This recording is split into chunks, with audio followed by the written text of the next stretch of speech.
বোমাতঙ্ক কেন্দ্রীয় মন্ত্রী নীতিন গডকরির নাগপুরের বাড়িতে রবিবার সকালে উড়ো ফোন আসে পুলিশের কাছে।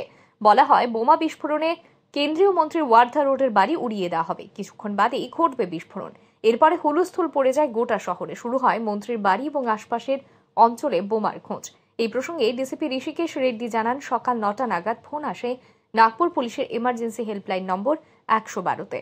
অজ্ঞাত পরিচয় ব্যক্তি ফোনে দাবি করেন কেন্দ্রীয় মন্ত্রীর বাড়িতে বোমা রাখা আছে, কিছুক্ষণের মধ্যেই বিস্ফোরণ ঘটবে। এরপর দেরি না করে অতিরিক্ত নিরাপত্তারক্ষী পাঠানো হয় গডকরির বাড়িতে। দ্রুত ঘটনাস্থলে পৌঁছে যায় বোম স্কোয়াডও।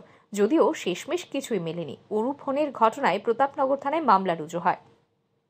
তদন্তে নেমে পুলিশ গ্রেপ্তার করেছে উমেশ বিষ্ণু রাউত নামের এক ব্যক্তিকে। রাউত তুলসীবাগ রোডের বাসিন্দা। মেডিকেল চকে একটি মদের দোকানে কাজ করেন তিনি। রাউতই নিজের মোবাইল থেকে পুলিশকে ফোন করে জানিয়েছিলেন কেন্দ্রীয় মন্ত্রীর বাড়িতে বোমা রাখা আছে। উল্লেখ্য, এদিন নাগপুর শহরে ছিলেন নীতিন। ব্যুরো রিপোর্ট, আর ই নিউজ।